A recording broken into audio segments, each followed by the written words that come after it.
Buenas tardes, bienvenidos a este segundo encuentro de Evangelizando a las Familias con la Familia. En este encuentro vamos a abordar los fundamentos doctrinales y,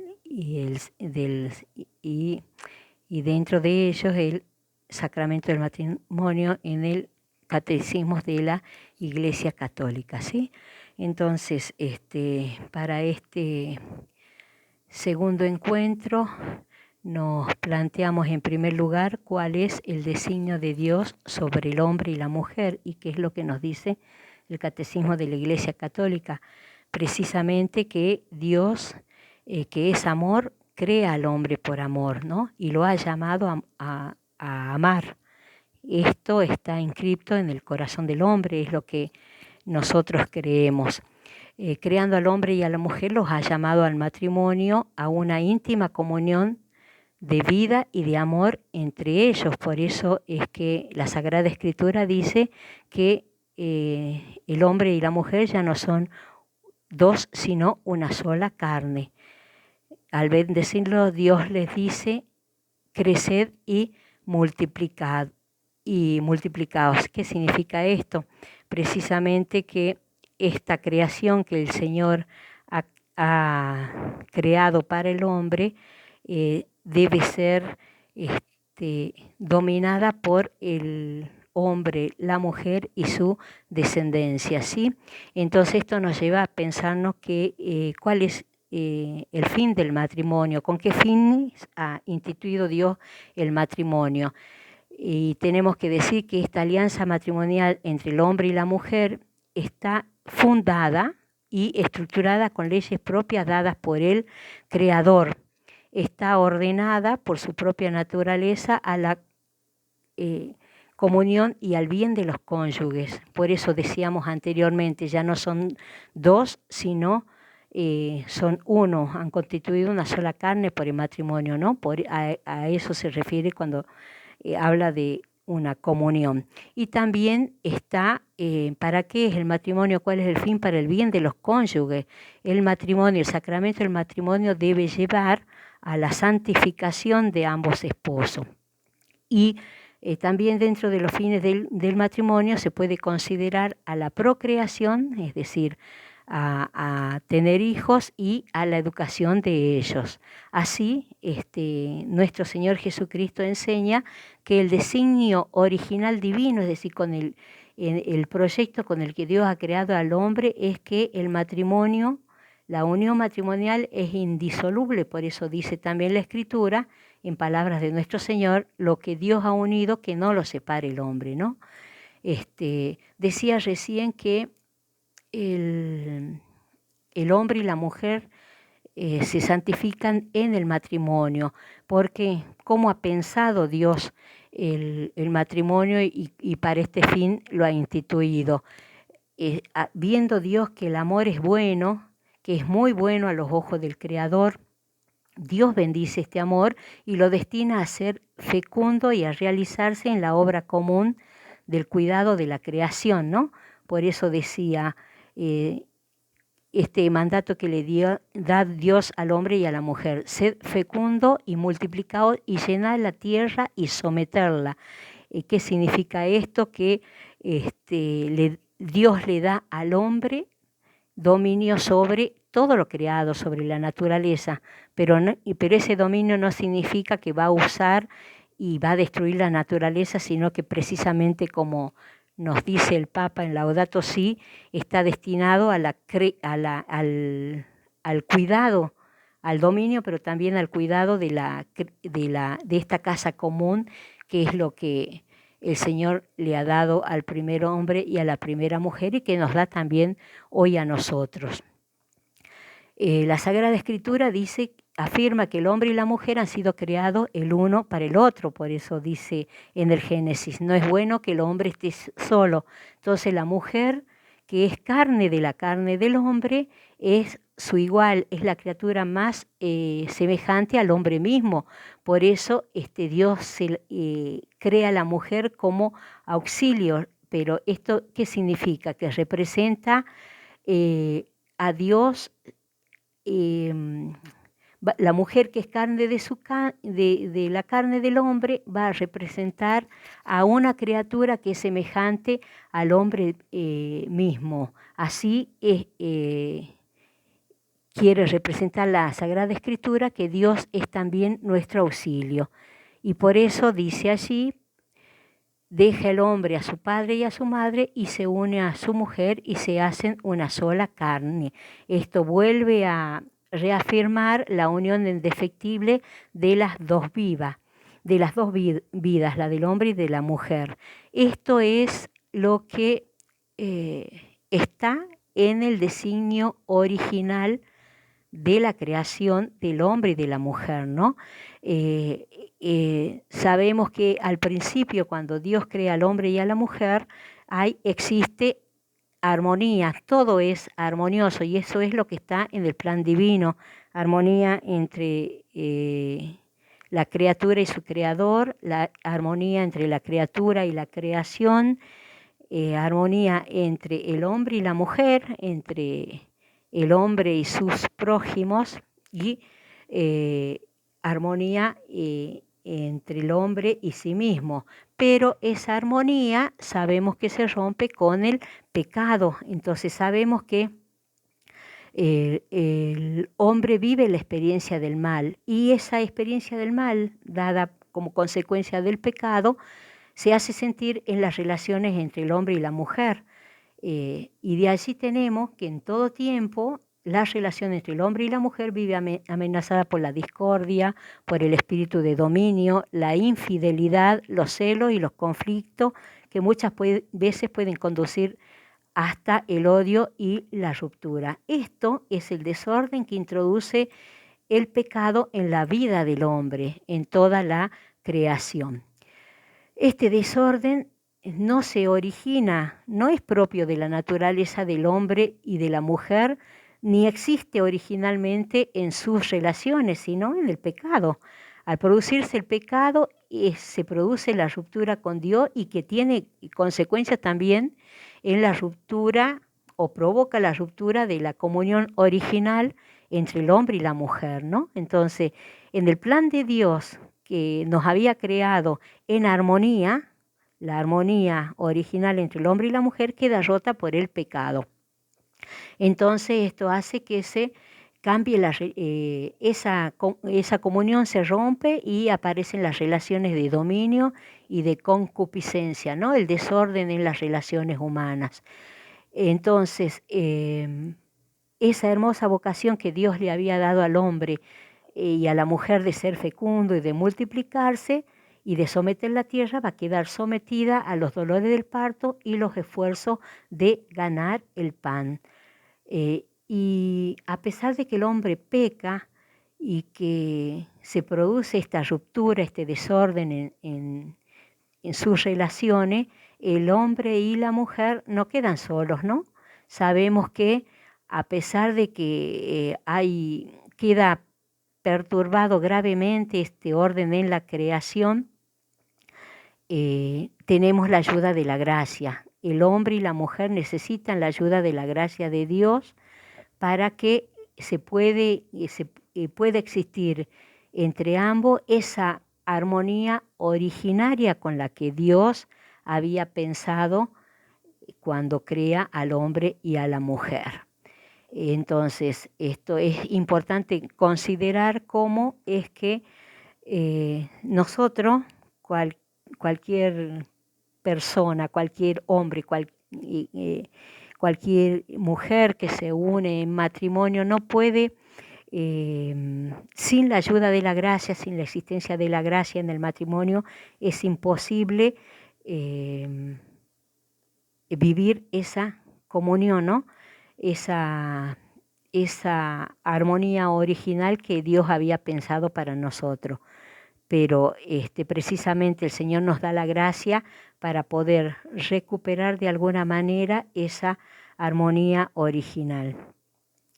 El Catecismo de la Iglesia Católica también nos refiere que el sacramento del matrimonio que va a constituir a los cónyuges en un estado público de vida en la Iglesia, es necesario que esa celebración litúrgica sea pública en presencia del sacerdote o del ministro autorizado para hacerlo, que es el testigo que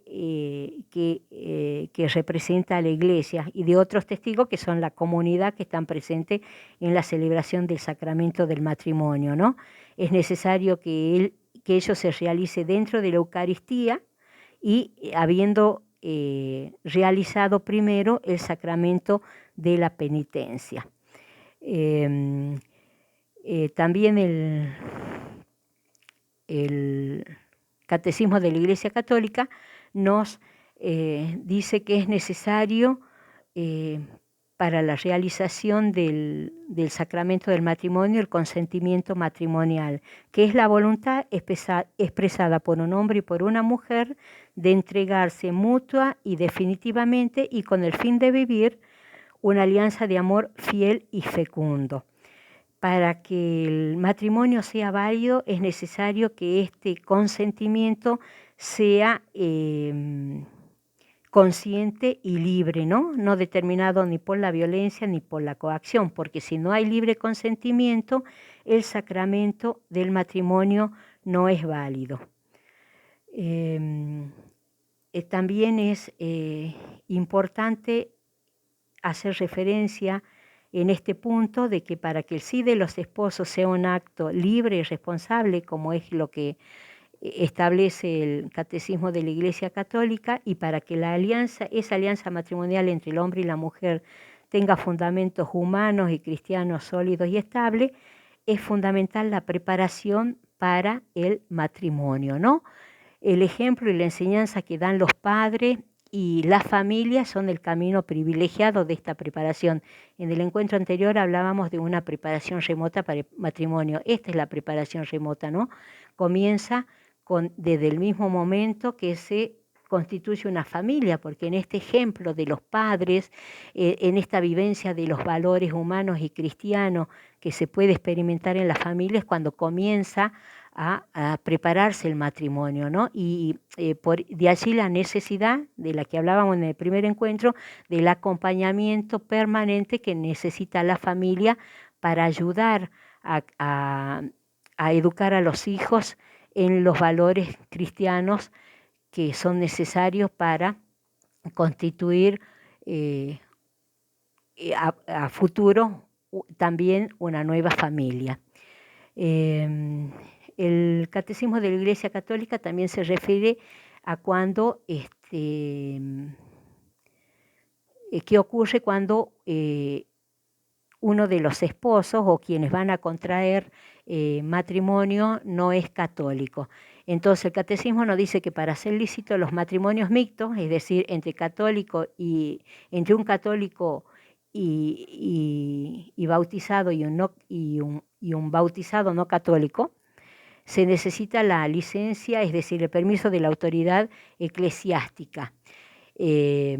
Cuando los matrimonios son entre dos personas con disparidad de culto, es decir, entre un católico y un no bautizado, para ser válido también se necesita un permiso, una dispensa.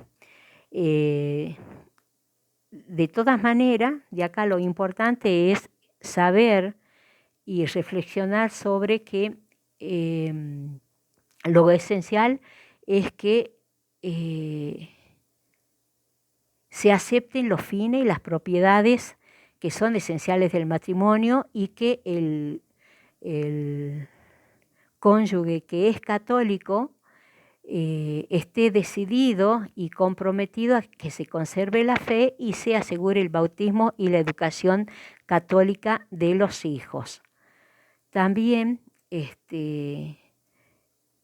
más allá de la dispensa que es necesario solicitar para la realización y para la licitud del matrimonio mixto, es necesario este compromiso, ¿no? Porque uno como católico, como bautizado, y es a lo que nos compromete también nuestra vida de bautizado, es poder formar a nuestros hijos en la educación católica. Respecto a los efectos del sacramento del matrimonio, tenemos que decir que este sacramento crea entre ambos cónyuges un vínculo que es perpetuo y es exclusivo, que Dios mismo ratifica es el consentimiento de los esposos. Por lo tanto, el matrimonio nunca puede ser disuelto y precisamente este sacrimonio va a conferir a los esposos la gracia necesaria para alcanzar la santidad en la vida conyugal y poder educar responsablemente a los hijos. Cuando estamos hablando de que el sacramento del matrimonio crea entre los cónyuges un vínculo perpetuo y exclusivo, también queremos decir que en su modo y estado de vida tienen los matrimonios un carisma propio en el pueblo de Dios. Esta gracia que es propia del sacramento del matrimonio está destinada a perfeccionar el amor de los cónyuges y a fortalecer su unidad indisoluble. ¿Cómo es posible que entre dos personas que pueden ser completamente distintas, que puedan constituir una familia, un hogar y que puedan estar conscientes de que realizan una unión para siempre? Pues precisamente porque nosotros creemos que Cristo es la fuente de la gracia que necesitamos para asumir este compromiso de exclusividad y de unidad indisoluble, ¿no? Así como Dios sale al encuentro de su pueblo también con una alianza de amor y de fidelidad, nuestro Señor Jesucristo, Salvador de los hombres y esposo de la Iglesia, mediante el sacramento del matrimonio, también sale al encuentro de los esposos cristianos. Él nos acompaña, nos da la fuerza para seguirlo tomando la cruz, nos da la fuerza para levantarnos de cada una de nuestras caídas, de perdonarnos mutuamente, de ayudarnos a llevar unos a otros las cargas de los otros, de estar sometidos al amor de Cristo, de amarnos con un amor que es sobrenatural, que es delicado y que es fecundo, ¿no? Entonces, considerando esto, si nos preguntamos a qué nos compromete el amor conyugal, hay como 3 puntos importantes respecto a esto. Primero, a la unidad e indisolubilidad del matrimonio, ¿no? Esta conciencia de saber que cuando nos unimos por el sacramento del matrimonio es para toda la vida. Es de allí que hablemos de la indisolubilidad del matrimonio. Que la segunda condición es la fidelidad del amor conyugal. Por eso hablamos de que el amor conyugal es exclusivo, ¿no? Y el pensar esta dedicación y amor absoluto del hombre para la mujer y de la mujer para el hombre, por eso hacemos referencia a la fidelidad del amor conyugal. Y el tercer punto o la tercera condición sería la apertura a la fecundidad, procreación y educación cristiana de los hijos, ¿no? ¿Por qué? Porque esta fecundidad que es propia del amor conyugal se extiende también a los frutos de la vida moral, espiritual y sobrenatural que los padres deben transmitir a los hijos por medio de la educación. Por eso sostenemos que los padres son los primeros educadores de los hijos, ¿no? Entonces, la primera y la fundamental tarea del matrimonio y de la familia es estar al servicio de la vida, estar abierto a la fecundidad, a la vida. El catecismo también hace referencia a los pecados que son contrarios al sacramento del matrimonio. Así tenemos el adulterio, cuando se rompe la exclusividad de este amor conyugal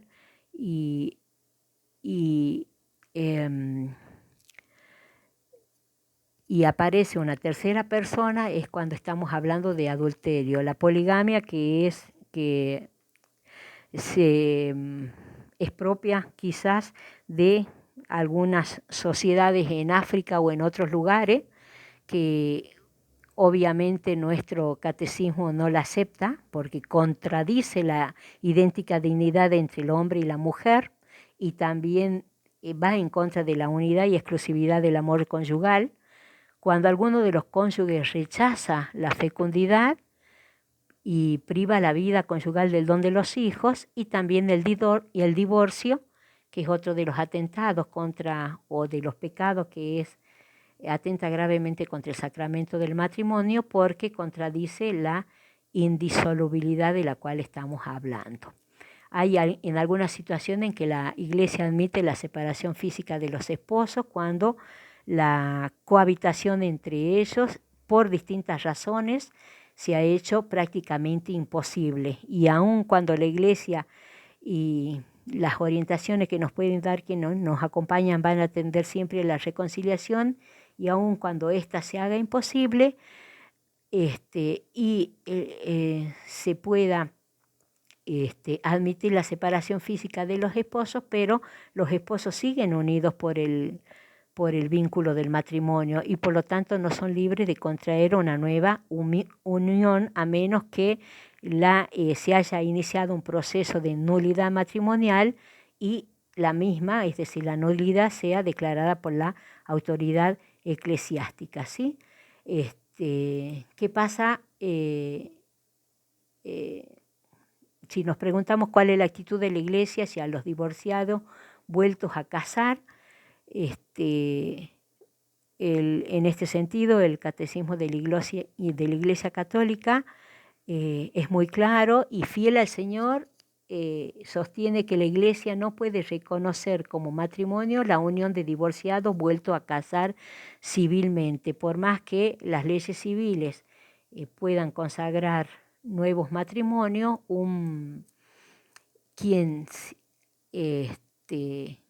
para los bautizados esto no es posible, ¿no?